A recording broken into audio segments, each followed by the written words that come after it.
이번에는 어제 있었던 어떤 분이 오늘은 코스피가 5천하고 어제는 또 판결이 있어서 기분 좋은 날이라는 댓글도 남겨주시긴 하셨는데 전 국무총리 한덕수 피고인의 내란 중요임무 종사 혐의 사건 1심 판결에서 재판부가 12.3 비상계엄을 내란으로 규정하고 한 피고인에 대해서 헌법 수호 의무를 끝내 외면하고 내란에 가담했다. 징역 23년형 선고하고 법정 구속했는데요.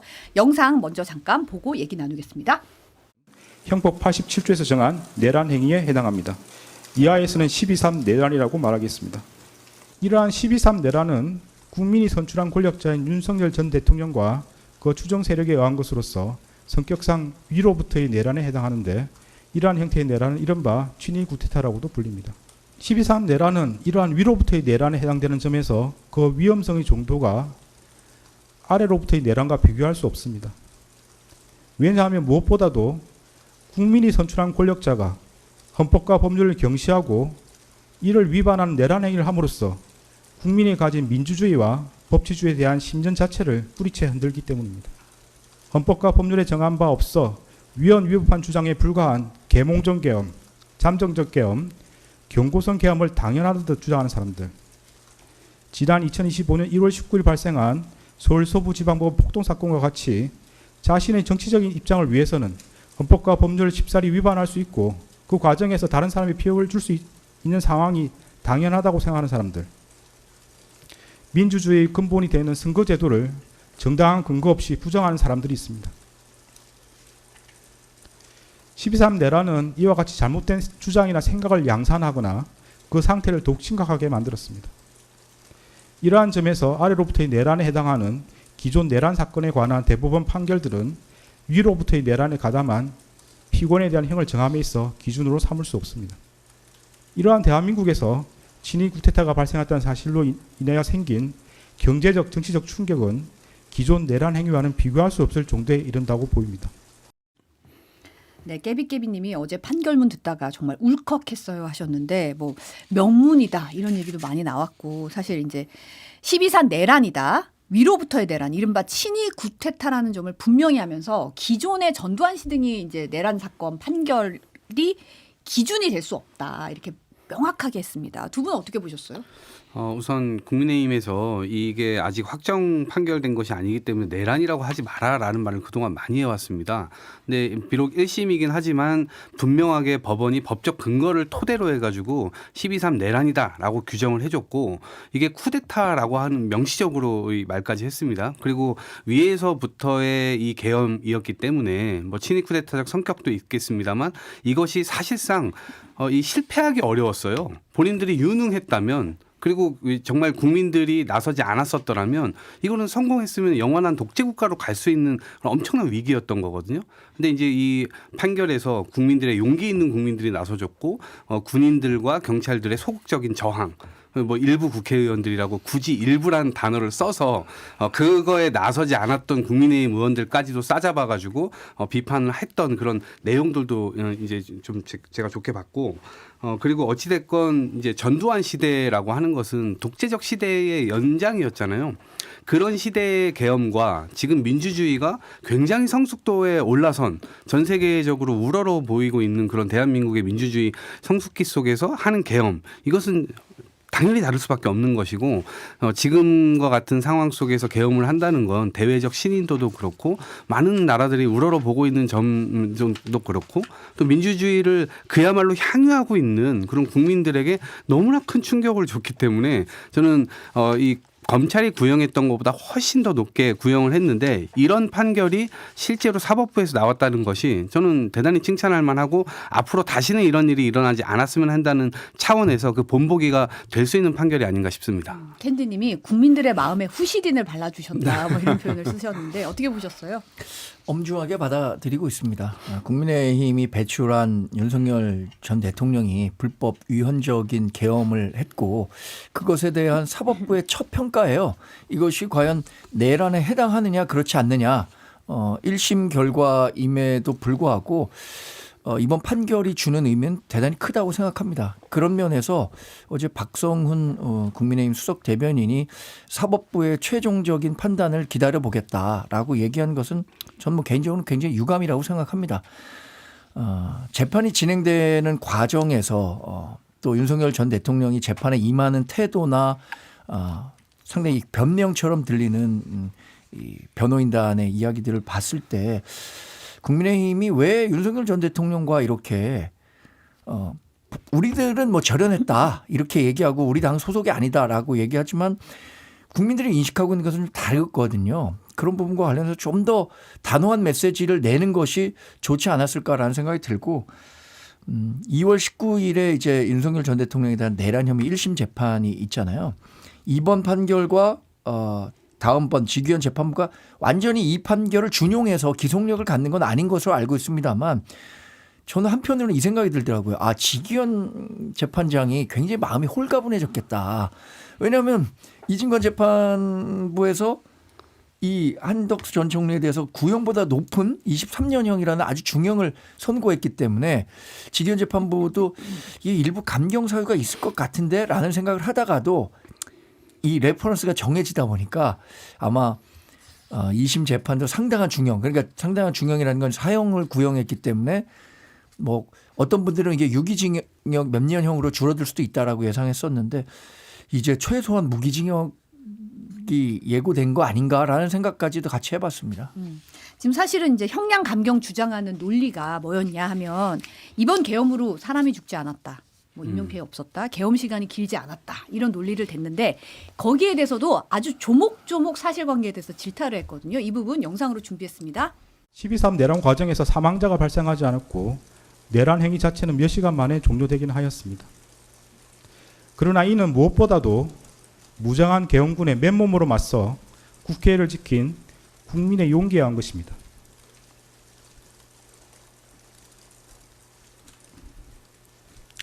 이에 더하여 이러한 국민의 저항을 바탕으로 신속히 국회에 진입하여 비상계엄 해제 요구안을 의결한 일부 정치인들의 노력, 대한민국 역사에 있었던 내란의 암울한 기억을 상기하면서 위법한 지시와 명령에 저항하거나 혹은 어쩔 수 없이 이를 따르더라도 소극적으로 참여한 일부 군인과 경찰 공무원의 행동에 의한 것입니다. 결코 12.3 내란 가담자에 의한 것이 아닙니다. 성희름님이 이제 이진관 판사가 울컥하는 걸 보고 와 저분도 국민의 한 사람이었던 거구나 이런 생각이 들었다라고 했는데 어떻게 보셨나요? 윤석열 전 대통령이 이 계엄을 하면서 반국가 세력들을 다 척결하겠다라고 얘기를 했었잖아요. 반국가 세력이 본인과 생각이 다른 그런 사람들을 얘기하는 거였잖아요. 근데 이런 시대착오적인 생각을 했었음에도 불구하고 국민의힘 내부에서 이걸 막지도 않았고 그러다 보니까 차일피일 그냥 계속 뒤로 밀어오면서 윤석열 전 대통령이 자기만의 생각 속으로 강하게 빠져들어간 것이 아닌가 이런 생각도 이제 가져보는 거거든요. 그런데 그 절차 중대한 아주 그 역사적 순간에서 용기 있는 국민들이 나서서 근데 이걸 목숨을 건 거잖아요. 어찌 보면 당시 계엄의 이 반국가 세력이라고 할 때 현직 판사들도 막 들어 있었거든요. 근데 그런 상황 속에서 이분이 느끼셨던 어떤 이 공화국의 위기, 민주주의의 위기, 근데 거기에 그 죽음을 또 앞세워서 내걸고 목숨을 걸고 나섰던 어떤 시민들의 얼굴 한 분 한 분들을 떠올리면서 아마 그런 울컥했던 감정이 있으셨던 게 아닌가 싶고 윤석열 전 대통령이 계속 이 얘기를 했었죠. 재판에서 청년들의 미래를 위해서 계엄을 했다. 제가 이게 지금 반성도 없고 아무런 성찰도 없고 인정도 지금 안 하고 있는 그런 상황이에요. 그런데 나라를 완전히 망조로 만들어버릴 그런 이 위기의 상황이었는데 그런 상황 속에서 우리가 어떻게 해야 될 것인가. 그러니까 본인이 그 역사적 순간에서 판결을 내림에 있어서 자신의 그 숭고함 이런 것들을 좀 그 순간에 떠올리지 않았을까? 그런 마음으로 아마 전 재판을 했다고 봅니다. 비슷한 감정이에요. 이진관 재판장이 본인이 이번 그 12월 3일에 있었던 계엄 당시에 느꼈었던 감정도 약간 이입됐었던 것 아닌가라는 생각이 들고 이진관 재판장의 결정, 그러니까 사법부의 결정을 존중하는 것처럼 나중에 뭐 직위원 재판부가 어떤 결론을 낼지 모르겠습니다만 이런 그 어떤 편견 없이 사법부의 판단을 존중하는 자세가 필요하겠다라는 생각이 들고 저는 한 걸음 더 나아가서 우리 국민의힘이 앞으로 어떻게 나가야 하는가 이 부분에 대해서 좀 고민을 해봐야 될 시점이라고 생각합니다. 사법부의 최종 판단을 기다린다고는 하겠지만 사법부 최종 판단이 이것과 지금 달라질 수 있겠습니까? 일부 감형은 될 수 있겠죠. 재판이 진행되는 과정에서. 그럼에도 불구하고 이제 과거 노무현 전 대통령의 실패 때 친노 세력이 뭐라 그랬냐면 스스로 패족이라 그랬어요. 근데 그 패족이 어떻게 반성하고 또 새로운 정치를 구현하겠다는 약속을 보임으로써 문재인 대통령을 탄생시켰고 또 이재명 대통령까지도 배출을 한 거잖아요. 국민의힘도 그러면 친윤 패족을 선언해야 된다고 생각해요. 사실상 패족에 가깝다고 생각합니다. 당시에 노무현 전 대통령과 가까웠던 친노들이 느끼는 그런 위기감보다 훨씬 더 큰 위기감을 가져야 하는데 지금은 그런 모습이 국민들에게 보여지지 않고 있기 때문에 이게 굉장히 오랜 시간이 걸리겠다. 과거 이해찬 전 민주당 대표가 문재인 정부 시절에 그 진보 정부 20년을 얘기했잖아요. 국민의힘이 윤석열 전 대통령과 이런 식의 관계 설정 갖고는 진짜 그게 현실화되는 거 아닌가? 많은 정치 전문가들이 이런 얘기해요. 일본의 그 자민당이 한 번만 정권을 내주고 지난 75년간 정권을 유지했었습니다. 그 자민당 내에서의 정권 교체만 있었던 거예요. 또 일부는. 이거 민주당이 그렇게 되고 국민의힘이 영남 자민련 된다라고 예상을 하는 분들도 많은데 그런 절박한 위기감을 국민의힘이 갖지 않으면 보수 세력의 재건 굉장히 힘들 거라고 봅니다. 이상님이 이진관 판사의 판결문을 듣고서야 계엄으로 인한 트라우마와 억울함이 사그러든 듯 고맙다라고 표현을 하셨고 레제나 님도 위로를 받았다. 저 이런 댓글 되게 많이 받았거든요. 이 판결문을 들으면서 위로를 받았다는 말씀을 많이 하셨는데 어찌 보면 사실 그 거리에서 목숨을 걸고 나가서 그렇죠. 이게 무슨 일이냐 하고 했던 그분들이 뭔가 이렇게 판결문에서 언급이 되고 그리고 울컥하면서 약간 목이 메이는 듯이 잠깐의 멈춤이 있잖아요. 그 멈춤이 우리 모두가 느끼는 감정이지 않았을까. 저도 사실 이때를 떠올리면 약간 감정이 올라오거든요. 그래서 이걸 우리가 느꼈고 사실은 뭐 죽은 사람 있냐 다친 사람 있냐 뭐 피해가 없었다 2시간밖에 안 됐다라고 하지만 그들이 막은 게 아니라 국민들이 막은 거고 그 용기에 대해서 뭔가 이렇게 얘기를 해준 것 자체가 우리 사회가 지금 다시 돌아가고 있는 그 과정에서 있을 수 있는 그런 게 아니었나라는 생각이 들었고 그다음에 이제 이게 내란에 대한 성격의 규정이라든지 이제 이걸 조목조목하면서 그렇죠. 또 이제 한덕수 전 국무총리에 대해서 사실 많은 분들이 새빨간 거짓말에 분노를 많이 했어요. 그 12.3 내란의 밤에 있었던 CCTV가 공개가 되면서 와 어떻게 저렇게까지 했지? 막 이런 생각이 들었잖아요. 재판부도 이 부분을 콕 집어서 질타를 했거든요. 이 부분 잠깐 보겠습니다. 피고인은 12.3 내란이 성공할지도 모른다는 생각에 이러한 의무와 책임을 끝내 외면하고 오히려 그 일원으로서 가담하기로 선택하였습니다. 피고인이 불과 약 3개월 만에 대통령실에서 대국민 담화문, 포고령, 비상계엄 관련 지시사항 문건, 비상계엄 선포문을 받은 기억을 기억하지 못하였다는 취지의 주장은 도저히 수긍하기 어렵습니다. 자신의 범죄 행위로 인하여 국가와 국민이 입은 피해를 회복시키기 위한 어떠한 노력을 하였다고 볼 아무런 자료가 없습니다. 주문. 피고인을 징역 23년에 처한다. 사실 정 소장님 계속 이제 국민의힘이 어떻게 할 것인가 이게 걱정이다 이런 얘기 말씀하셨는데 사실은 한덕수 전 총리가 대선 후보로 바꾸려고 그랬잖아요. 국민의힘에서. 그런데 그냥 법원의 판단을 존중한다 하고 넘어갈 수 있는 문제인지 싶어요. 정말 죄송합니다. 당시에 그 국민의힘의 상황만 놓고 본다면 정말로 그 당선 가능성을 1%라도 높은 사람을 후보로 내야겠다라는 절박함은 있었던 것 같아요. 그러나 결과적으로 이런 상황을 예상하지 못했다라는 측면에서 잘못된 결정이었다고 보고요. 그래도 그나마 다행인 건 당시에 그 새벽에 있었던 후보 교체를 국민의힘의 당원이 집단 지성을 발휘해서 그 인정하지 않았단 말이에요. 그건 정말 다행이라고 생각합니다. 지금 만약에 한덕수 전 총리가 우리 당의 당대 후보로 대선을 뛰었고 대선 후보로 뛰었던 사람이 또 대부분 당대표 선거에 나오잖아요. 지난번에 김문수 후보도 당대표 선거에 나왔었던 것처럼. 그래서 한덕수 전 총리가 지금 우리 당의 당대표를 하고 있었다.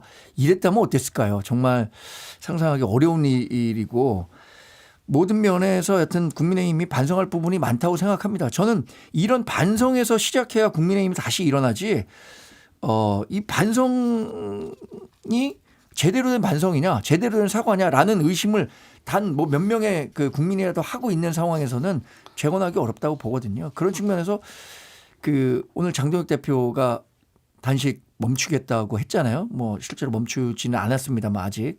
지금 병원으로 이송됐어요. 병원으로 이송됐죠. 네네네. 예. 그래서 정말로 이런 처절한 반성에서 다시 시작하자. 무에서 유를 창조하는 겁니다. 그런 자세로 임했으면 좋겠습니다. 역사적 불행을 만들었으면서 스스로 끝까지 인정하지 않았어요. 그리고 CCTV가 드러나니까 마지못해 그런 부분들 자기가 위증했다. 헌법재판소에서도 위증을 했고요. 국회에 나와서도 위증을 했습니다. 이건 국민 앞에 역사 앞에 본인 스스로가 위증을 하고 거짓말을 한 거잖아요. 그러니까 이런 형태로 계속해서 왔었기 때문에 이것은 전 국민 괘씸죄가 훨씬 더 들어가야 된다고 보고 첫 번째로 계엄 선포문 이거 받은 적 없다. 계속 그랬잖아요. 근데 CCTV 딱 밝혀지자마자 계엄 선포문 갖고 논의하는 내용이 나와요. 그게 무슨 식당에 무슨 메뉴판입니까? 아니잖아요. 그거 갖고 논의한 거잖아요. 그리고 국무회의를 열었는데 국무위원들을 불러가지고 그 사람들로 하여금 대통령에게 반대를 종용하려고 했다. 근데 그 국무위원들조차도 한덕수 총리가 반대라고 하자라고 하는 얘기를 들은 적이 없다라고 다 얘기를 하고요. 특히나 윤석열 재판 엊그저께 얘기하잖아요. 아무도 정무적 판단이나 이런 것들을 하면 내가 계엄을 했을 때 이거를 하게 될 경우 민주당이라든가 국민들이라든가 이거 다 몰려와가지고 이것이 잘 안 될 거다라고 조언을 해주는 장관 없다는 거 아니겠습니까? 그러니까 물론 부하들에게 또 덮어 씌우려고 하는 윤석열의 아주 괴팍한 그런 생각이겠습니다만 어쨌든 그 과정들을 통해서 한덕수 총리가 거짓말했다는 건 명확하게 드러났습니다. 그러면 그걸 인정을 해야 될 텐데 끝까지 기억이 나지 않는다 이렇게 얘기를 했어요. 그 부분에 대해서는 제가 볼 때 훨씬 더 괘씸죄를 먹는 것 같고 또 최근에 이게 불을 질렀던 사건도 있잖아요. 본인이 고령이고 또 아내가 굉장히 아프시기 때문에 자기가 병간호를 해야 된다. 그래서 나를 이게 가감을 좀 해달라 이렇게 얘기를 했는데 돈가스 먹은 거 들켰고 그 호텔 수영장 간 거 들켰고 다 그러고 있는 거 아니겠어요? 여전히 지금까지도 국민을 속이려고 하는 이러한 태도 이거는 정말 심판받아야 되죠. 저는 2월 19일에 이제 진짜 재판 결과가 나오잖아요. 1심 재판. 네. 근데 재판부는 다르더라도 이진관 재판부 또 지기현 재판부가 모두 내란을 인정한다. 그리고 또 더군다나 2심부터는 내란 전담 재판부라는 거 지금 민주당이 만들어서 진행하고 하지 않겠습니까? 그러면 이 판결의 결과는 정해졌다고 봐요. 그 상황에서 국민의힘이 어떤 메시지 낼 것이냐. 정말 2월 19일에는 윤석열 전 대통령과 절연을 넘어서 정말 윤석열 대통령 퇴출시키고 이제 무에서 유를 창조한다고 했잖아요. 그런 각오로 하지 않으면 국민의힘 그 이번 지방선거는 물론이고 뭐 2028년 총선이든 2030년 대선이든 일어서기 어려울 겁니다. 왜 2021년 그 서울시장 또 부산시장 재보궐선거를 기점으로 그 대선을 통해서 정권을 창출할 수 있었느냐 이걸 복귀해 볼 필요가 있다고 생각하거든요. 우리가 역사를 왜 배웁니까? 과거에 잘못했었던 부분에서 교훈을 얻어서 또는 그때 잘했던 부분에 대해서 학습의 효과로 미래를 더 잘 만들어가자는 측면에서 역사 배우는 거 아니겠어요? 먼 과거의 역사도 아니에요. 저는 2021년, 2022년 국민의힘이 어떻게 선거에서 이겼는지 이 부분을 좀 다시 한번 고민해 봐야 한다. 그 고민만 하면 안 되죠. 뭐 실행에 옮겨야 한다고 생각하고 이건 정말 저도 국민의힘 당원이 있고 동해안 정치 연구소를 하는 정치를 연구한 사람 입장에서 너무나 명약관화한 정답이 정해져 있다고 보거든요.